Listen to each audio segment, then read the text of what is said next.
bem-vindo, muito bem-vinda. Meu nome é Wilson Giglio, sou consultor em gestão empresarial, organizador de empresas e de equipes, mentor de negócios e de pessoas. Já atuo nessa área, exercendo essa profissão já há 25 anos, desde 1990.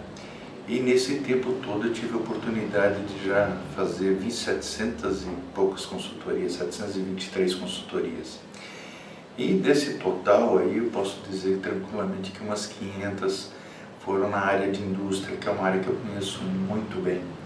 Já desde os meus 19 anos, quando eu tive a primeira oportunidade de atuar como gerente administrativo e financeiro em uma indústria de confecções com 180 colaboradores na época, e desde então eu venho trabalhando na área de indústrias, sendo que aos 32 anos eu já atuava como diretor-geral de um grupo de empresas no norte do país.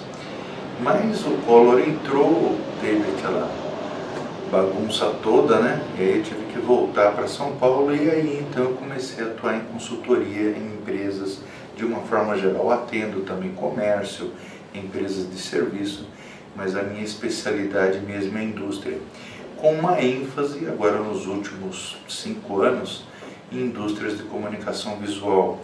Inclusive eu já fui considerado pela revista Grandes Formatos e pela Exame PME o único consultor especialista nesse ramo de negócio no Brasil.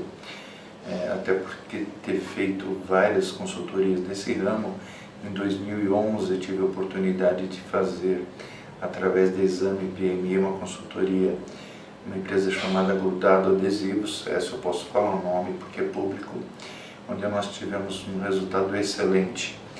E aí eu fui matéria na revista durante 5 meses seguidos, exaltando os resultados obtidos nessa empresa, lógico, junto com o empresário que colaborou muito para que esse resultado fosse possível, bem como os colaboradores do mesmo. Mas a indústria brasileira, de uma forma geral, ela entra de uma crise, sai dessa crise, entra em outra, sai, e agora nós estamos vivendo mais um momento de crise no Brasil, infelizmente, né? Por culpa de diversos fatores, mas com certeza o governo se a gente pode dizer que é o mais culpado, né? Pelas políticas internas que tem adotado. E fatalmente a maioria das empresas, não é só a indústria, o comércio também, a parte de serviços também sofrem demais com tudo isso que está acontecendo e acaba influenciando na vida de todo mundo, né, de uma forma geral. E nós sabemos que a indústria ela é uma das mais penalizadas, até porque com essa abertura do comércio exterior, a competitividade com os outros países, com China principalmente, Japão, Índia, Estados Unidos, e isso tem complicado muito a vida das empresas brasileiras, com mais relevância ainda na parte industrial, né? E todo mundo sabe disso, e me parece que não há uma preocupação interna do governo em incentivar o crescimento ou perpetuar essas atividades, né? Cada hora é uma coisa, aumenta os seus impostos, se complica mais ainda as linhas de crédito, né? Aumentam o IPI, tiram o subsídio, então é uma série de fatores. Quem é que consegue sobreviver no mercado? Bom, são aqueles empresários, aquelas empresas que buscam alternativas, né? Se você não buscar alternativa para o seu crescimento e para você se manter no mercado, fatalmente você vai acabar fechando a tua indústria, vai acabar gerando mais desemprego ainda, né? Existem alternativas? Existem. Nós encontramos algumas no decorrer desses anos e eu posso dizer a vocês que foram bem vantajosas, e as empresas se mantêm no mercado com algumas outras alternativas. Mas qual o segredo para que isso aconteça?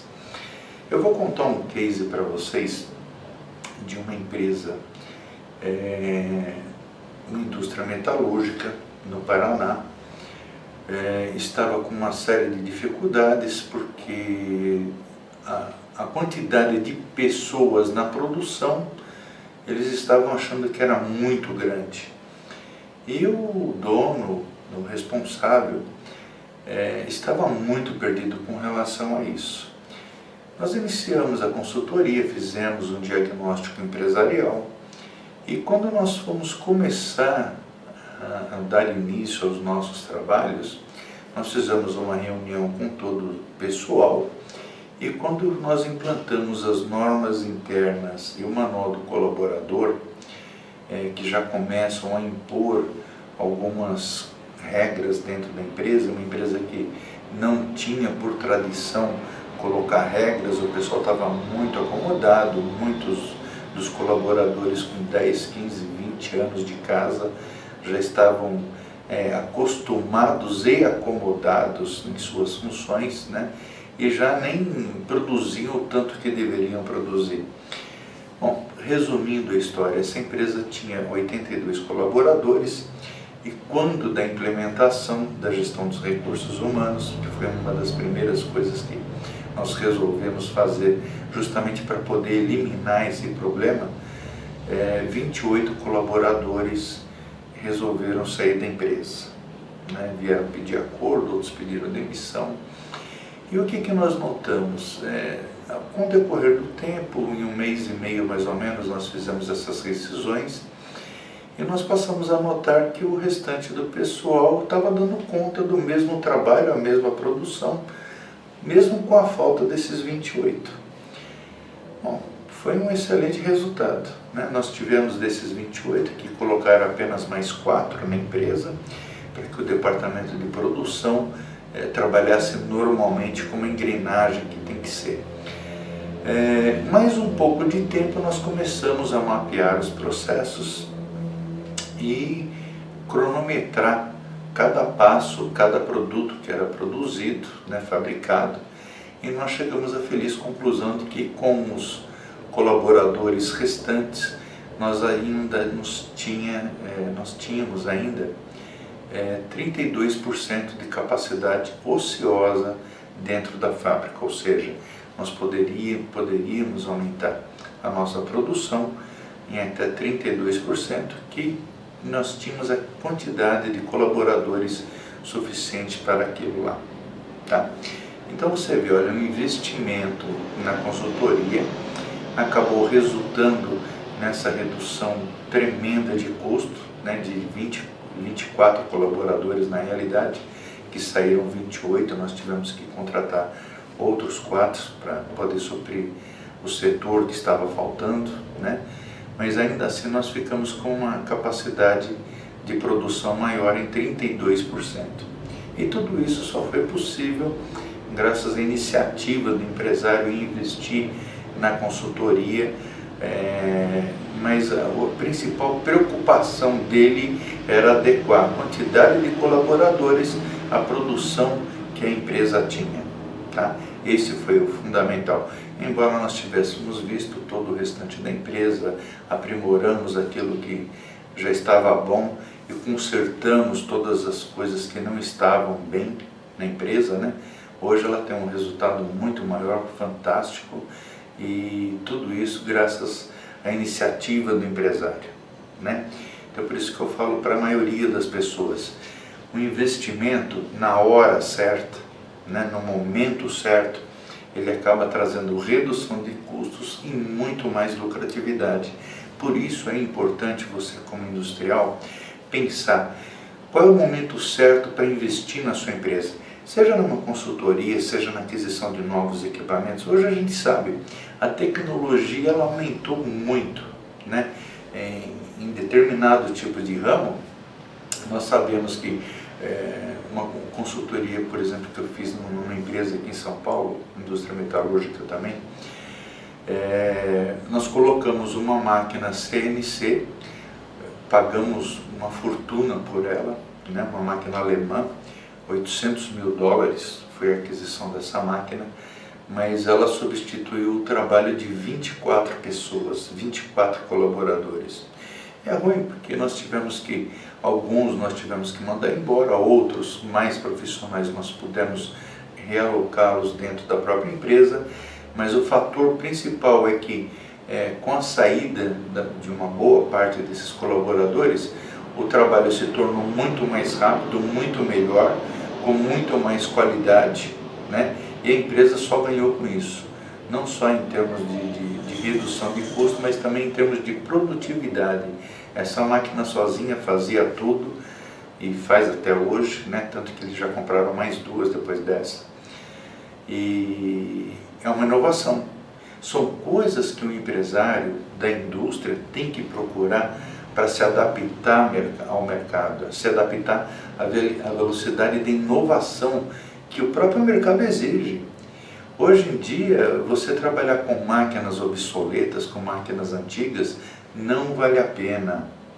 Você tem que pensar diferente, você tem que pensar em investir no seu equipamento, no seu parque industrial, em organização, em melhorias, né?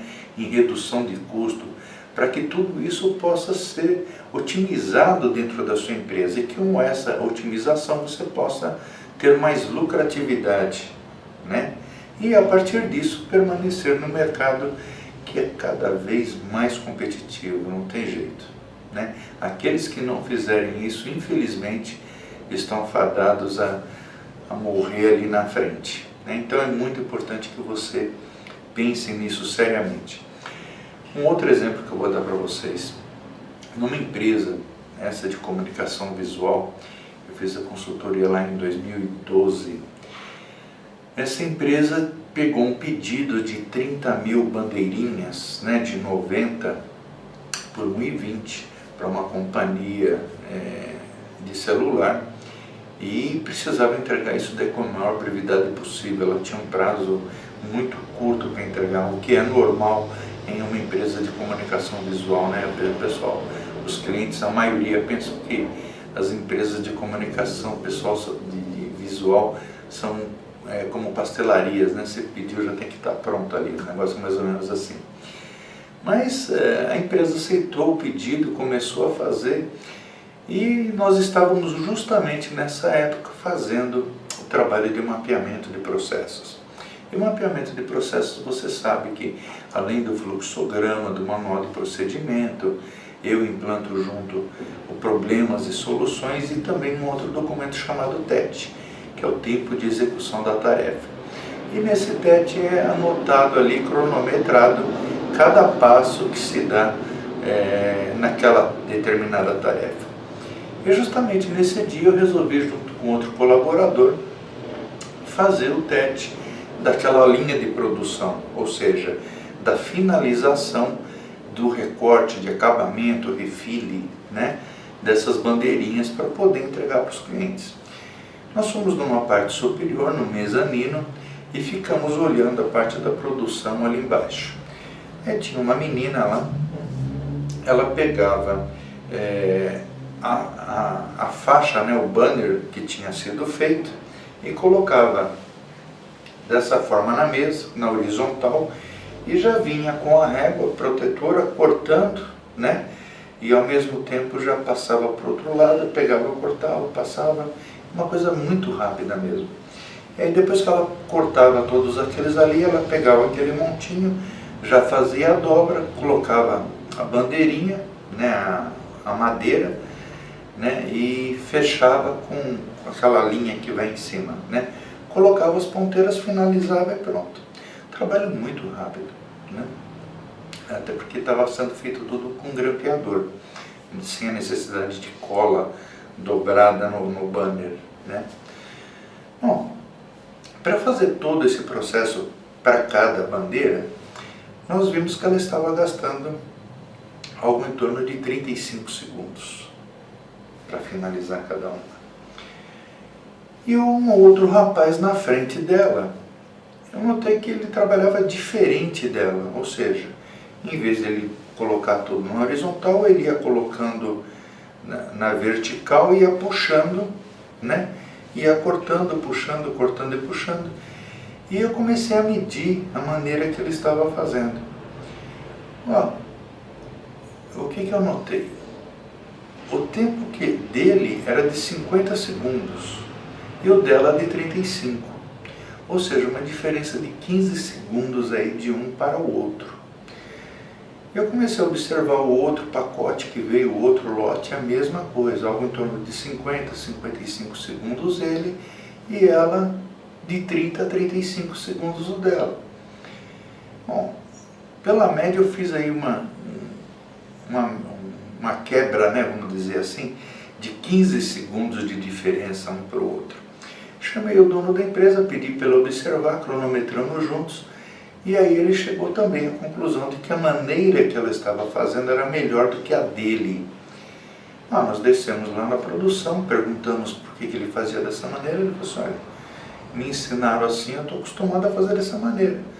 Mas se você fizer da mesma maneira que ela, posso tentar. Tentou e fez e tal, no primeiro ele demorou mais, no segundo, no terceiro, mas no quarto lote já que ele estava fazendo, ele conseguia fazer no mesmo tempo que o dela. Resultado, pegamos todos os demais colaboradores, mostramos para eles que a melhor maneira de fazer era da maneira como ela estava fazendo, e só com esses 15 segundos de diferença, para vocês terem uma ideia, nós economizamos aí 120 horas de trabalho, 125 horas de trabalho, tá? O que representou algo em torno de R$ 1.500, né? No final das contas. Mas não foi nem pelo valor. O mais importante é que nessas 125 horas que estavam mensuradas, né, para fazer esse determinado tipo de trabalho e que ficou, entre aspas, vazio, ele conseguiu pegar um outro trabalho por R$ 10.000 para cobrir e poder fazer nessas outras 125 horas. Ou seja, além de ter economizado nas horas, né, na execução do trabalho das horas que ele já tinha estabelecido para aquele outro produto, né, ele ainda conseguiu fazer mais esse trabalho, aumentando a lucratividade e a receita da empresa. Tá? Então, você vê, são exemplos, às vezes, muito simples, né? Mas tudo depende de como você olha a coisa, de como você olha a sua produção, né? Tinha um outro caso também numa outra empresa, isso foi em 2000, mais ou menos 99, 2000, era uma indústria de bobina de papelão. Nós notamos que para fazer bombina, você sabe que nós utilizamos papel craft enrolado, né? Depois ele passa muitas voltas com uma cola especial.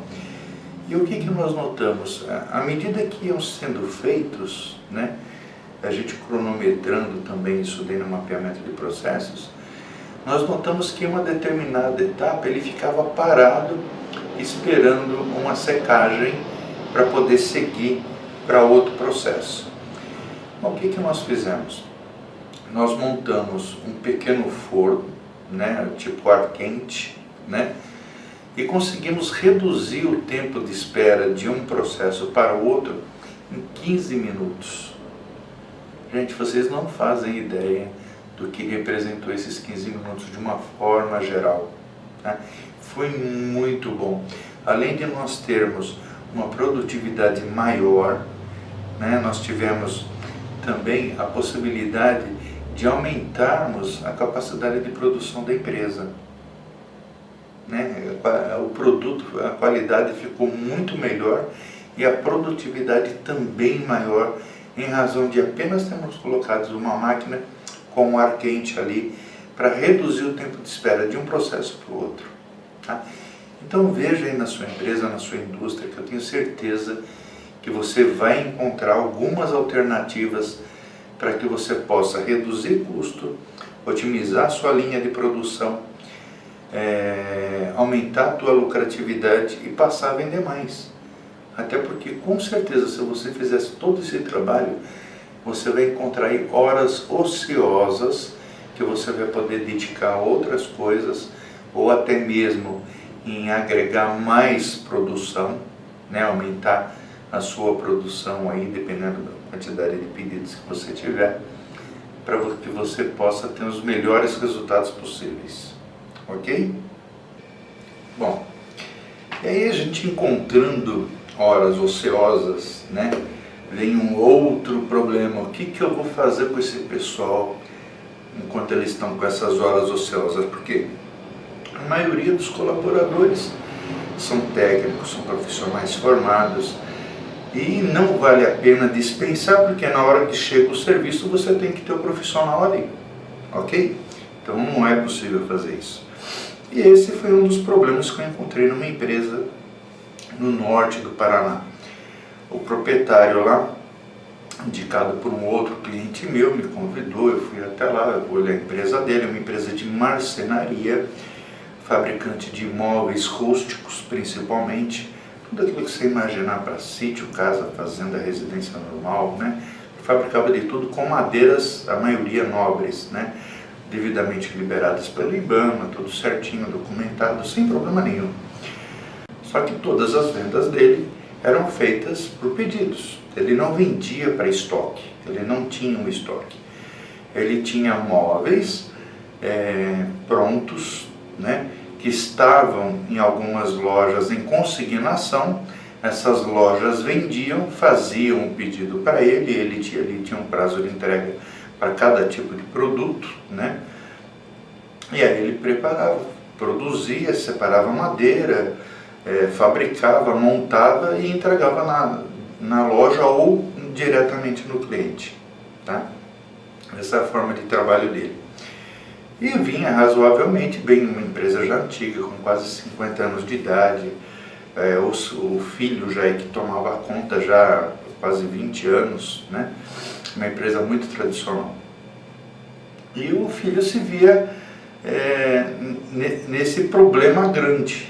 Ele tinha vários marceneiros com muitos anos de casa, mas não podia mandar embora, porque eram realmente muito profissionais e muito competentes, né? E quando chegava pedido, às vezes vários de uma vez só, ele tinha o pessoal suficiente para poder produzir e entregar no prazo que era combinado com o cliente. Só que tinha muitas horas ociosas durante o mês e não podíamos dispensá-los. A alternativa foi tentar criar alguma coisa diferente.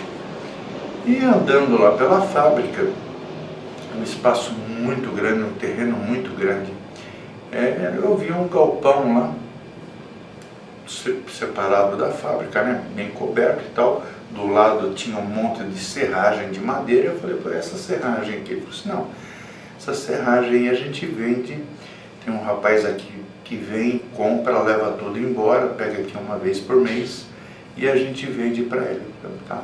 E esse galpão é madeiras de retalhos. Eu falei, vamos lá dar uma olhada. Ele abriu o galpão, gente, toneladas de retalhos de madeira, tudo guardado ali sem uso, né?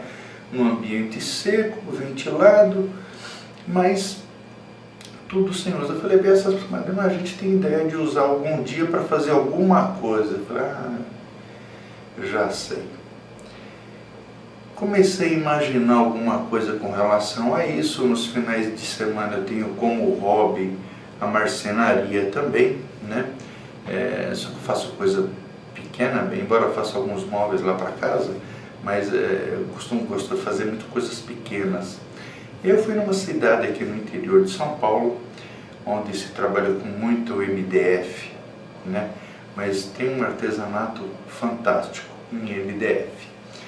Fui lá, comprei algumas peças, quase 100 na verdade, né? Coloquei no meu carro e levei para essa empresa. Normalmente eu ia de avião, nessa viagem eu resolvi ir de carro e levar todos esses produtos que eu havia comprado. Cheguei lá, chamei o pessoal, chamei o diretor da empresa, falei assim, olha, eu trouxe uma novidade aqui para vocês. E abri o porta-mala do carro e mostrei para eles todas aquelas peças e tal. Alguns tinham visto já, outros era muito novidade. E eles olharam tudo aquilo ali e gostaram, né, daquelas peças que eu levei. Eu falei, o que vocês acham da gente começar a produzir isso daqui? Um falou, pô, é legal, dá, o outro já com a sua cabeça e tal, pô, mais serviço pra gente, não sei o quê.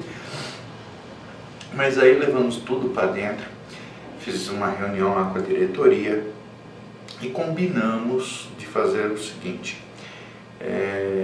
de montar uma linha de produção de artesanato e vender a parte. E essa parte que era vendida de artesanato, o valor seria somado, tiraríamos os impostos e tal, né, a parte da empresa, e 40% do faturamento nós iríamos dividir para os colaboradores, né?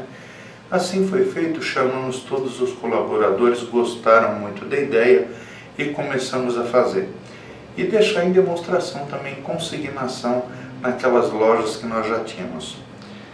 Resumindo a história, gente, em 3 meses, aquela parte de artesanato já representava 15% do faturamento da empresa. 3 meses. Se passou 1 ano, representava 40% do faturamento da empresa.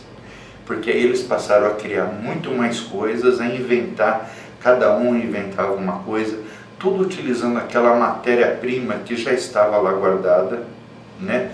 O dono da empresa fazia todos os cálculos certinho e tudo aquilo que era comprado especificamente para a produção desse artesanato era separado, tudo em conta separada, no gerenciamento do nosso fluxo de caixa.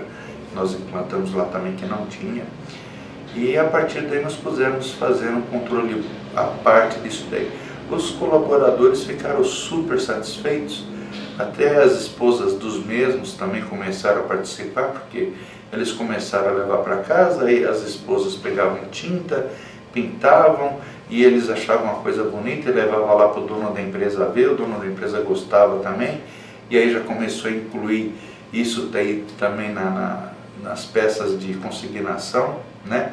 Gente, o negócio deu muito certo, tanto que lá está até hoje, né? Hoje eu não sei qual é a relação do produto principal com o produto de artesanato, tá? Mas até 2 anos atrás eu soube que ele teve que contratar 4 pessoas só para ficar na área de artesanato para poder atender os pedidos que chegavam na empresa, ok? Essa foi uma alternativa do que se fazer com lixo, né? Qual é a utilidade de alguma coisa que você tem aí na sua empresa que, entre aspas, é lixo, né? Uma coisa que você não vai utilizar, e de repente você, unindo o lixo mais a uma capacidade ociosa na produção que você tem, né? Em tempos que não vão ser utilizados na atividade principal, de repente você pode unir as duas e fazer disso uma inovação no seu ramo de negócio, ok? E nessa mesma linha, eu vou dar um outro exemplo para você. Uma empresa, dessa vez no norte aqui de São Paulo, bem no norte mesmo, uma indústria metalúrgica. Vocês desculpem eu não falar o nome das empresas, mas é porque eu tenho um contrato de confidencialidade com relação aos nomes das empresas, né? E isso eu não posso realmente divulgar, ok? Eu mantenho isso daí comigo, que é bom, né? Então, nessa empresa no norte de São Paulo, uma indústria metalúrgica, uma indústria de prensas, é um ramo muito específico, né? E a venda de prensas no Brasil caiu assustadoramente de muitos anos para cá, né? E ele tinha essa dificuldade em vender o produto dele. Na época ele só tinha 6 colaboradores, mas esses 6 colaboradores também técnicos, né? Colaboradores muito profissionais que entendiam muito bem de produção de prensas, né? E ele não podia dispensar. Só que ele vendia uma prensa hoje, daqui a 2 meses aqui ia vender outra, e o prazo de construção, de fabricação de uma prensa de 30 dias, 40 dias no máximo. Então os colaboradores chegavam a ficar até 20 dias sem trabalhar. E férias coletivas não era toda hora que ele podia dar para o pessoal, né? Mas ele tinha lá uma infinidade de produtos, de material que era lixo também, né? É a mesma coisa da outra, né, da marcenaria lá. Ele tinha uma quantidade imensa, eram toneladas de ferro que ele tinha lá no pátio dele jogado mesmo, né? Não estava coberto, não estava nada. E quando ele me falou disso daí, que eu fui conhecer a empresa, fizemos o diagnóstico, vimos tudo que era necessário implantar na empresa para melhorar, para encontrar alternativas, na hora que eu fui para a fábrica, a primeira coisa que eu bati os olhos foi naquela montanha de lixo, entre aspas, né? E a primeira coisa que me veio à mente também foi o caso lá da marcenaria, né? Transformar esse lixo em algo útil, né, em artesanato e de repente inovar aqui também, produzir coisas, né, que se vendam. É uma empresa familiar, trabalhava o pai, o filho, a esposa, 2 filhas, né, moravam no mesmo terreno da fábrica. E conversando com eles e tal, depois que eu comecei a conversar com os colaboradores, conversei com cada um deles para sentir o clima, né, para chegar e propor isso daí. Aí no final de tarde, muito gostoso, a gente estava reunido ali na varanda da casa dele. Eu lancei a ideia, gente, e se a gente pegar todo aquele lixo lá e começar a fazer artesanato? Com aqueles tambores a gente pode cortar no meio, fazer churrasqueira, aqueles outros pedaços de ferro a gente pode fazer abajur. Aí uma das meninas falou, tá vendo, pai, eu já não falei para você que a gente podia utilizar tudo aquilo lá, e você não falou que não era legal? Tá vendo? O consultor aqui vem dizer, agora você vai acreditar nele, em mim não, né? Isso realmente.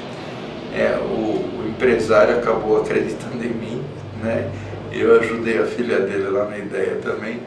E aí ela tinha já feito, inclusive, vários desenhos do que era possível ser feito. Criação de abajur, de quadro, de miniaturas de pessoas, né? De muita coisa, arandela, lustre. Ela tinha feito já uma boa parte, tinha apresentado ao pai que não gostou da ideia. Mas quando eu falei para ele que era possível e que seria uma alternativa para ele poder inovar na empresa dele, aumentar a lucratividade, a receita dele e também utilizar essas horas ociosas do pessoal, ele acabou gostando da ideia e aceitou. No dia seguinte conversamos com o pessoal, só que nesse caso aí ele não quis dar os 40% para o pessoal, ele deu apenas 10%, né, para aumentar um pouco o salário do pessoal, motivar um pouco a mais, mas acabou ficando nos 10% mesmo. E aí a gente começou a produzir naquela semana, fizemos e tal, e na frente da indústria dele, uma praça assim, muito grande. Então nós mandamos fazer 2 cartazes, colocamos lá, e a quantidade de carros que passava ali era muito grande também. E ele tinha tinta, tinha bastante coisa lá própria, né? Já para poder dar uma finalização em alguns produtos que eram mais necessários, vamos dizer assim. Outros não, outros eram cru mesmo, né? Então nós colocamos vários daqueles produtos lá fora na rua no sábado, né? E naquele sábado mesmo nós já conseguimos vender alguns.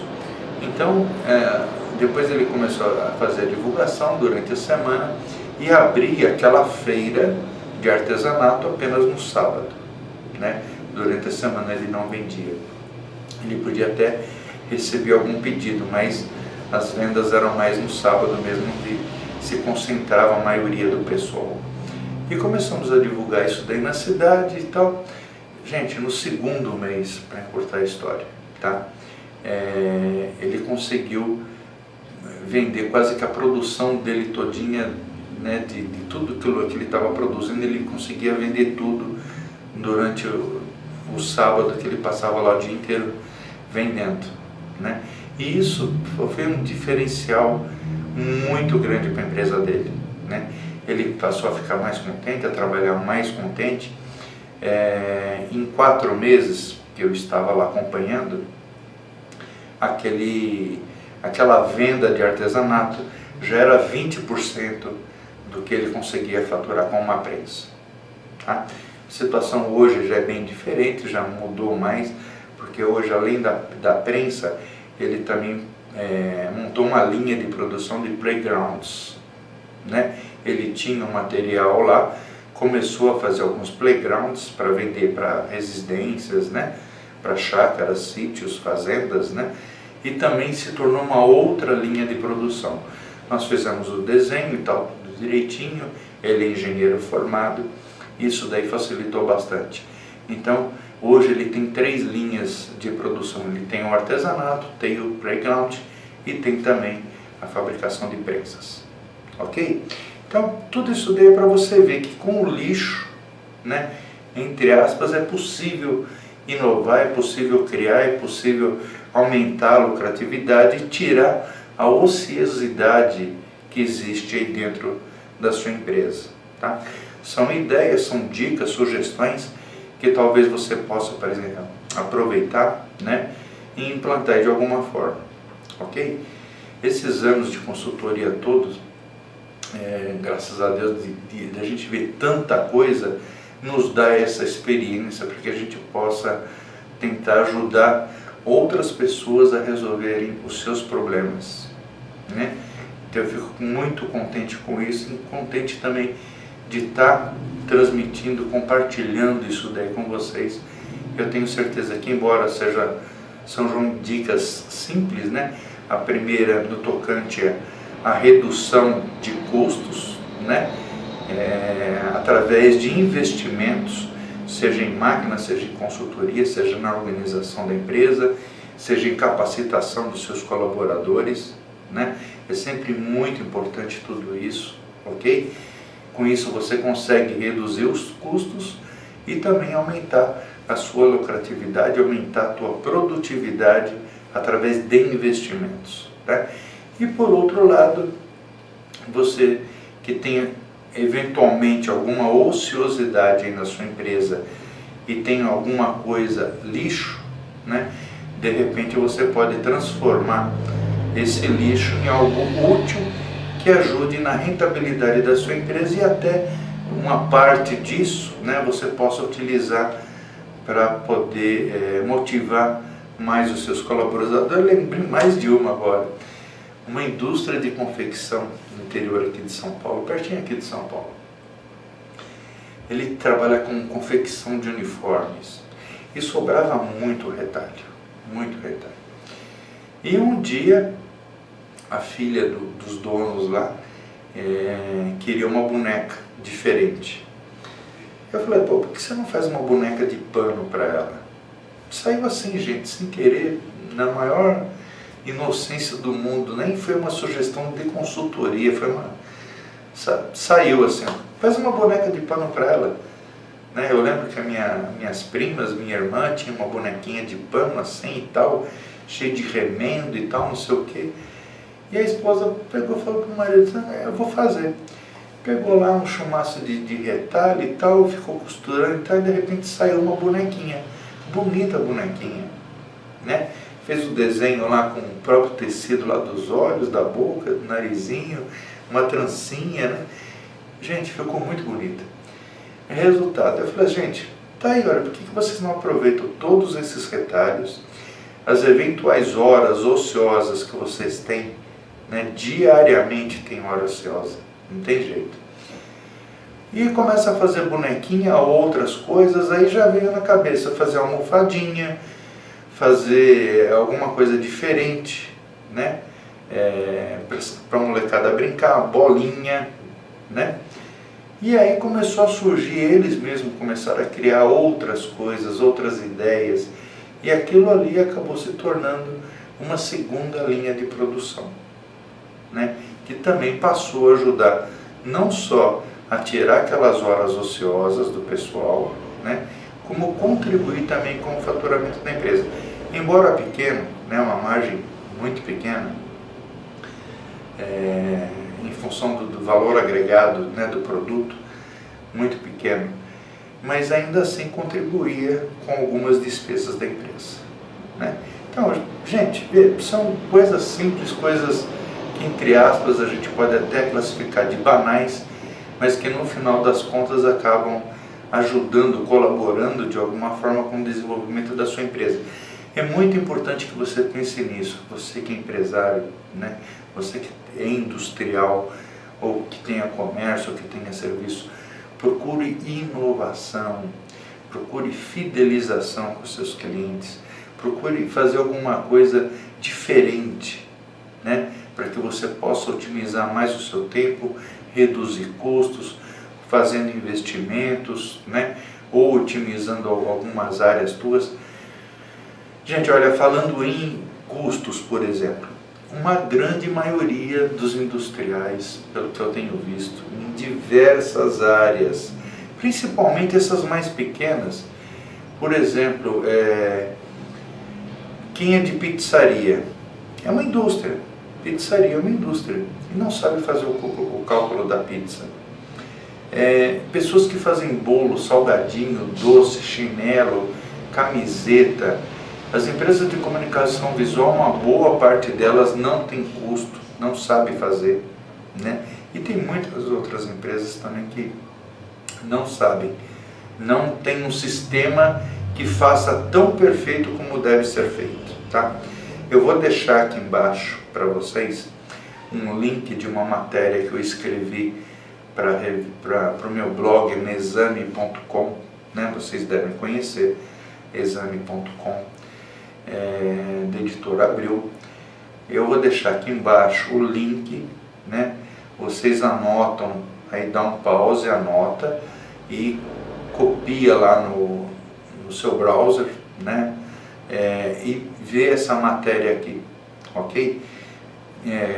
Como calcular o custo, tá? Eu vou deixar ali pronto já para vocês. Por que eu estou indicando essa matéria? Porque no final dela eu indico para os leitores 4 vídeos que eu fiz, estão no YouTube, referente a custos de formação de preço de venda, que é o título dessa minha matéria, né? Para que você possa assistir esse vídeo e aprender como se faz o custo e a formação do preço de venda, a precificação do teu produto final, ok? Lá eu dou aula gratuita para custo e formação de preço de venda para indústria, para comércio e para serviço. E tem mais um vídeo que ensina a você como você vai encontrar o lucro ou prejuízo da sua empresa. É muito fácil, gente. Vocês vão ver que é um sisteminha muito simples que eu montei, eu dou aula disso em vários lugares, de como encontrar o teu custo ou lucro mensal, tá? É uma conta muito simples, eu te garanto que você tendo os dados ali, em meia hora você faz tudo que precisa ser feito para encontrar se você tem lucro ou prejuízo no mês, tá? Nessa minha matéria na Exame também tem esse vídeo, eu tenho certeza que você vai gostar e que vai ser útil também para o seu negócio, tá? Eu tenho um projeto social chamado portaldosempreendedores.com.br. Vocês fiquem livres para visitá-lo. Tem muita coisa gratuita, matérias, artigos, vídeos importantes, vídeos imperdíveis, inclusive alguns americanos, né? De muitos ícones do Brasil. E também tem uma parte lá de downloads que tem mais de 1000 documentos à disposição de vocês, tá? Basta fazer o cadastro que você consegue lá fazer o download também de todos os documentos que você precisa aí de repente na sua empresa, ok? E além disso eu tenho um curso que se chama Empreender Pro, tá? É um curso de formação de empresário empreendedor. É um curso que é complementar a quem já fez o Empreteco, né, do Sebrae, porque ele ensina a parte técnica, tá? O Sebrae, no Empreteco, você sabe que ele trabalha com a parte de comportamento, né, a parte emocional do empresário.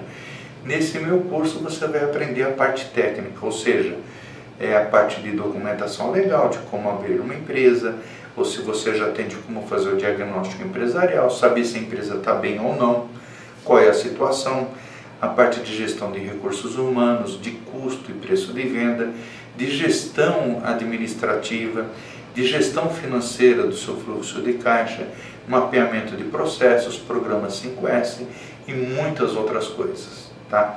Eu vou deixar aqui o link também do Empreender Pro, caso você tenha interesse, fica à disposição também para olhar, ok? E para todos vocês que me enviarem um e-mail, que eu vou deixar aqui, eu vou enviar para vocês 3 brindes, né? Eu vou enviar a planilha de análise de perfil empreendedor, ok? vou te enviar uma planilha de gerenciamento financeiro pessoal, que é muito completa, muito boa, e vou enviar também o meu livro, Os Principais Erros dos Empresários, que é muito bom. Já foram disponibilizadas mais de 10 mil cópias desse livro, né, desde o ano de 2000, que foi a primeira vez que eu montei esse livro, e eu tenho certeza que você vai gostar, ok? Então eu vou deixar tudo isso daqui no link. Eu agradeço você, agradeço o tempo que você está disponibilizando, assistindo essa palestra, né? Eu espero que tenha sido de alguma utilidade para você, que tenha servido de alguma coisa. E eu me coloco à disposição caso você precise de mais alguma informação, mais alguma dica ou sugestão. Entre em contato comigo, que na maior boa vontade do mundo eu vou tentar te ajudar a resolver o seu problema, tá? Eu espero que essa minha experiência de 25 anos seja suficiente para mim poder te ajudar. Eu vou fazer isso com muito prazer, com muito carinho, ok? Um grande e fraternal abraço, que Deus abençoe você, o seu negócio, a sua família, ok? Até mais.